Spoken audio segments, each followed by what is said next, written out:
तो hi guys, मैं विवेक कुमार, आप लोगों के चैनल विवेक इंग्लिश ग्रामर में वार्म वेलकम है। हम लोग पिछले क्लास में क्लॉज को ख़त्म किए थे, समाप्त कर चुके थे। ठीक है, वो एंड हो गया था मेरा क्लॉज हम समाप्त कर फिनिश कर लिया। और उससे पहले हम लोगों ने हम लोग ऑर्थोग्राफी का सेकंड लास्ट ख़त्म कर चुके हैं, ये क्लॉज ख़त्म कर चुके हैं। ये जो लास्ट आ जाए वो सेंटेंस, वो इस वीडियो में हम लोग पूरा कवर कर लेंगे। ठीक है, वो एक वीडियो का सेंटेंस है।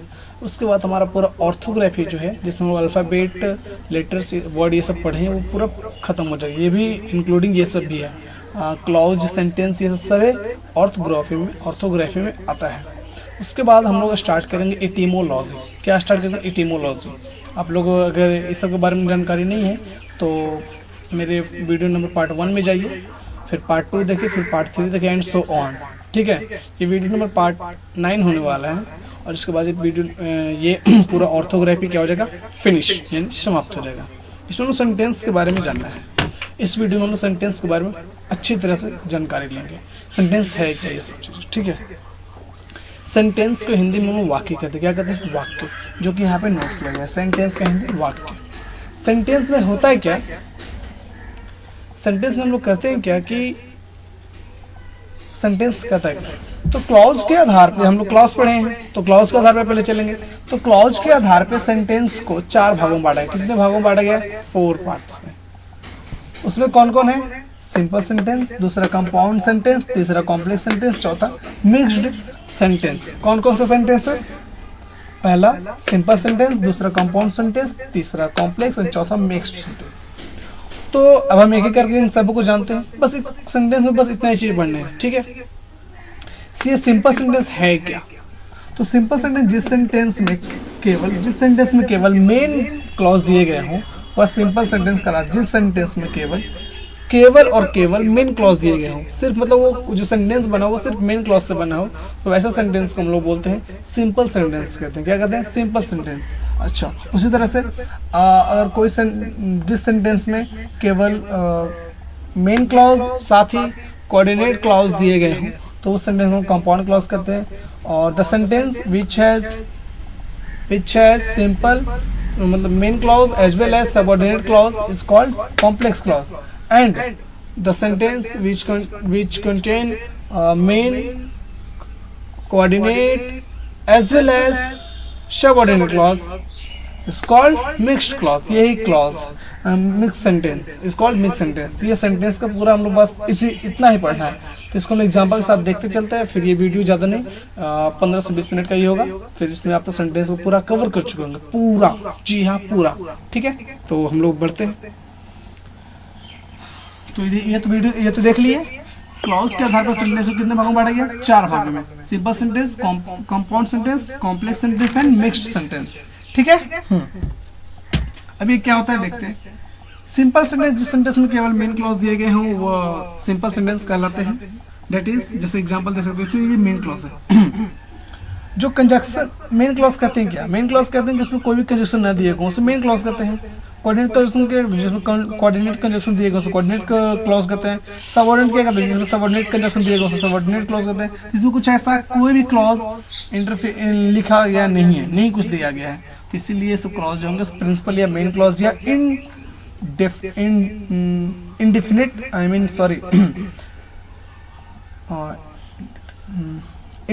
हाँ, मतलब किसी पे डिपेंड नहीं करता है।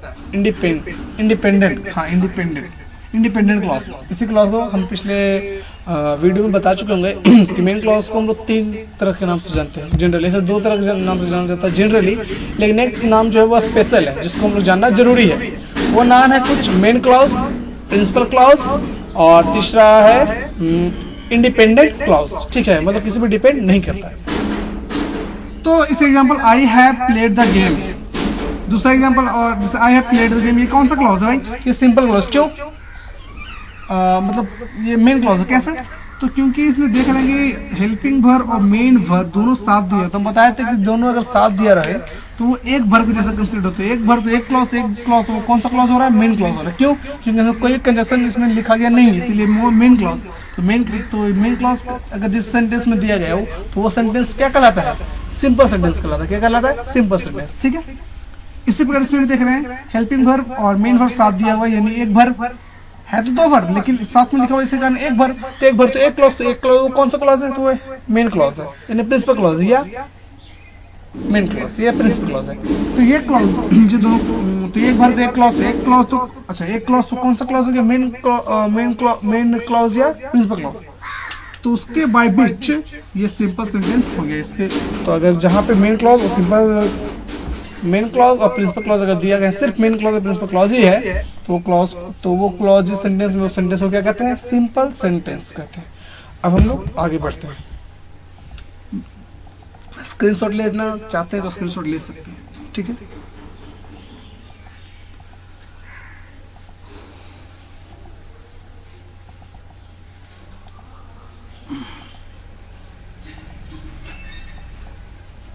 ठीक है, I think it would be very well, है ना। अगला है कंपाउंड। अगला है compound sentence.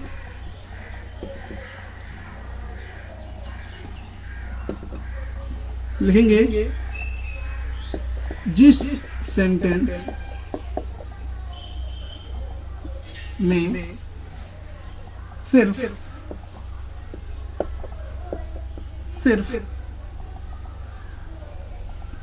Main and coordinate clause he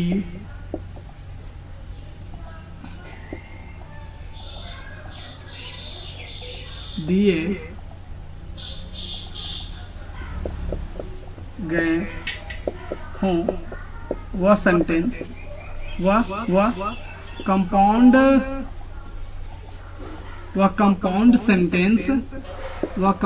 sentence कहलाता है। वह कंपाउंड सेंटेंस कहलाता, ठीक है, वो कंपाउंड सेंटेंस कौन सेंटेंस कहलाता? Compound sentence. तो कंपाउंड सेंटेंस का हम लोग एग्जांपल दे देते हैं। वो कंपाउंड सेंटेंस का एग्जांपल हम लोग देते हैं। ठीक है,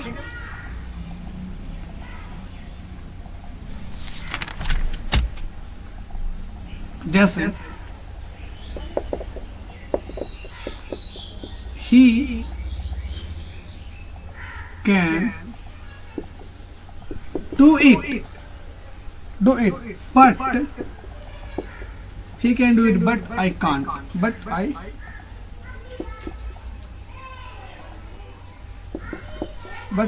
मतलब वह उसे कर सकता है लेकिन मैं नहीं कर सकता हूँ। तो कैसे? तो देखते हैं। इसमें देख रहे हैं कि एक कोऑर्डिनेट क्लॉज डाल दिया गया है।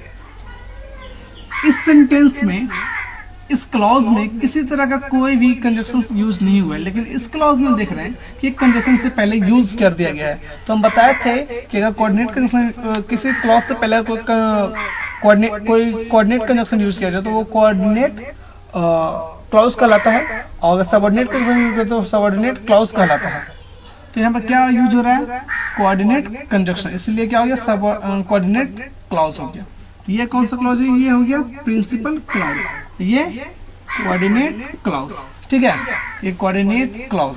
अच्छा, तो हमने क्या बोला कि जिस सेंटेंस में मेन तथा कोऑर्डिनेट दोनों हो तो उसे क्या कहते हैं? कोऑर्डिनेट कंपाउंड सेंटेंस कहते हैं। इन दोनों क्या कहेंगे? Compound sentence. जिसमें PC प्लस CC प्रेजेंट हो तो उसे क्या कहते हैं? Compound clause. ठीक है, कोई दिक्कत? इरेज कर दें? हाँ, इरेज कर दें। ये हमारा हो गया कोऑर्डिनेट, सॉरी क्या बोलते हैं इसको? Compound sentence. अब हम लोग पढ़ेंगे कॉम्प्लेक्स सेंटेंस। क्या पढ़ेंगे? कॉम्प्लेक्स सेंटेंस पढ़ेंगे। ठीक ना, ये क्या है उसको भी देखते हैं। कहता है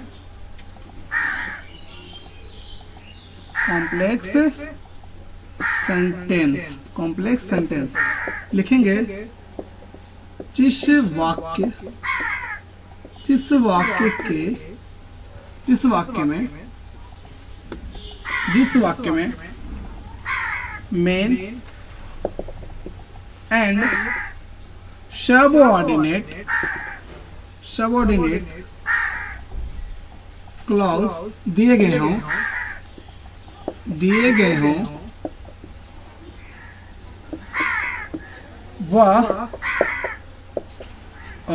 कॉम्प्लेक्स सेंटेंस कहलाता है। क्या कहलाता है? कोई दिक्कत? एग्जाम्पल के साथ आता है।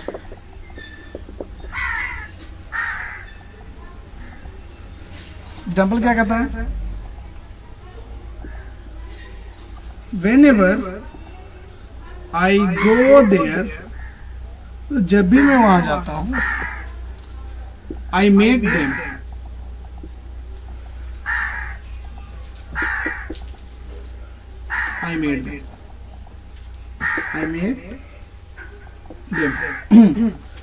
whenever I go there, I meet them। तो इस क्लॉज के पहले, मतलब ये क्लॉज हो गया। इस क्लॉज के पहले क्या लग गया है?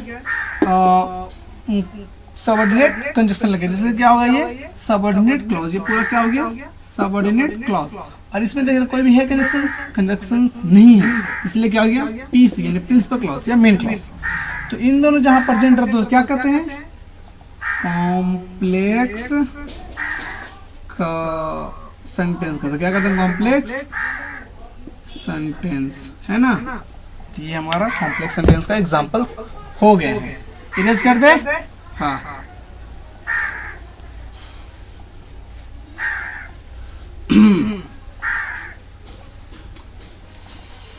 ठीक है। अब हम लोग देखेंगे क्या? अब एक है लास्ट बचा है मिक्स्ड क्लॉज। क्या बचा? Mixed clause. ये मिक्स्ड क्लॉज क्या है उसको भी देख लेते हैं। लिखेंगे जिस वाक्य यानी जिस सेंटेंस में मेन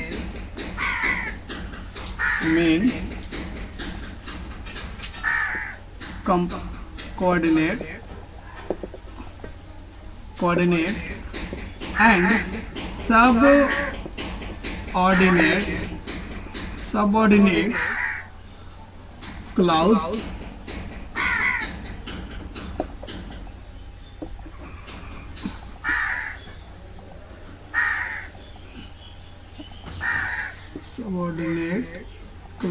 दिए गए हों वह मिक्स्ड सेंटेंस कहलाता है। वह मिक्स्ड सेंटेंस कहलाता है। ठीक है। इस सेंटेंस में main coordinate and subordinate clause मौजूद रहेंगे तो वो सेंटेंस क्या कहलाएंगे? मिक्स्ड सेंटेंस कहलाएंगे। सेंटेंस को हम लोग क्लॉज के आधार पर 4 भागों में बांटे हैं: simple, compound, complex and mixed. This is the final. Simple में क्या है? सिर्फ मेन क्लॉज होगा।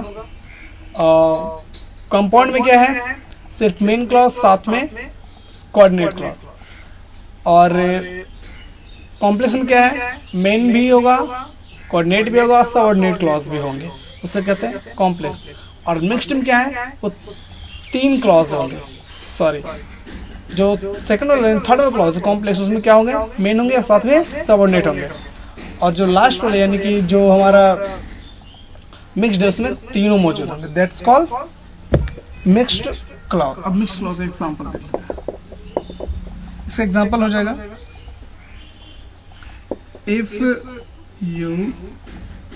if you go to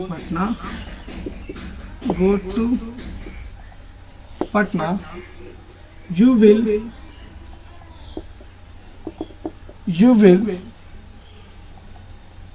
see the Ganges and can see and can see many other historical places है ना। जैसे मतलब हो रहा है कि यदि तुम पटना जाते हो तो तुम वहाँ पाओगे गंगा जी को देखोगे, ठीक है, और बहुत सारे हिस्टोरिकल ऐतिहासिक जगहों पे, जैसे कि वहाँ पादरी की हवेली, जिसको हम उस हवेली भी लिखा, हम गए हैं वहाँ, दादर नगर हवेली लिखा हुआ है, ठीक है। उस ऐसे उसे पादरी की हवेली कहा जाता है उस जगह को, ठीक है। तो ये हुआ इन क्वेश्चन का। तो मिक्स्ड क्लॉज में ये सब मौजूद होंगे, तीनों क्लॉज मौजूद होंगे उसमें, main, coordinate and subordinate clause दिए गए हैं। तो मिक्स्ड सेंटेंस बोले, इसमें देखते हैं। इसमें हम देख रहे हैं कि इस सेंटेंस से पहले हमारा क्या दिया गया है, क्या दे दिया गया है। इस सेंटेंस से पहले हमें दे दिया गया सबऑर्डिनेट कंजक्शन, सबऑर्डिनेट कंजक्शन दे दिया गया, जिसकी वजह से क्या हो गया, सबऑर्डिनेट क्लॉज हो गया। इसमें देख रहे हैं you will see the Ganga, you will see the Ganga, इसमें क्या दे दिया गया, गंगा जी वाला दे दिया गया, यानी गंगा। तो ये क्या हो गया, ये हो गया हमारा प्रिंसिपल क्लॉज, यानी सिंपल, इसमें किसी तरह कंजक्शन यूज नहीं किया। लेकिन इसमें देख रहे हैं इस सेंटेंस में एंड लगा दिया गया, यानी कि कोऑर्डिनेट क्लॉज दे दिया गया। कौन सा क्लॉज दे दिया गया, कोऑर्डिनेट, यानी कि आप देख रहे हैं कि इसमें subordinate clause plus CC plus PC, यानी सभी मौजूद है। तो इस तरह क्लॉज को क्या कहेंगे, मिक्स्ड सेंटेंस। अगर ये सभी मौजूद हैं तो उसे क्या कहेंगे, मिक्स्ड सेंटेंस कहेंगे। तो आज का ये वीडियो, आज ये हम लोग सेंटेंस को भी समाप्त कर लिए, ठीक है। अगर अच्छा लगा हो तो लाइक एंड सब्सक्राइब, ओके। अगर अच्छा ही लगा होगा, आई होप, क्योंकि पढ़ा तो रहे मेहनत से दोस्त। बस लाइक करते रहो और वॉच कंप्लीट करो, जिससे होगा क्या कि आप लोग सीखोगे अच्छी तरह से, ठीक है, अच्छी तरह से सीखोगे। तो अगले वीडियो हम लोग एटिमोलॉजी से स्टार्ट करेंगे, ठीक है, क्योंकि ये हमारा ऑर्थोग्राफी का आज पार्ट हम लोग वाइंड अप कर दिए, समाप्त कर दिए। तो अगला जो यानी जो नेक्स्ट वीडियोस बनेंगे, यानी पार्ट नंबर 10 से वीडियो जो बनेंगे, वो वीडियोस आप लोग एटिमोलॉजीज पे होंगे। ये हमारा ऑर्थोग्राफी का पार्ट था, इसे मैं प्लेलिस्ट में ना कर देंगे, orthography, etymology and common grammar, ठीक है। तो अभी हम ऑर्थोग्राफी हम लोग पूरा कंप्लीट कर लिए। अब हम लोग कल से यानी कि नेक्स्ट वीडियो से हम लोग एटिमोलॉजी को स्टार्ट करेंगे। Like and subscribe, best of you, take care.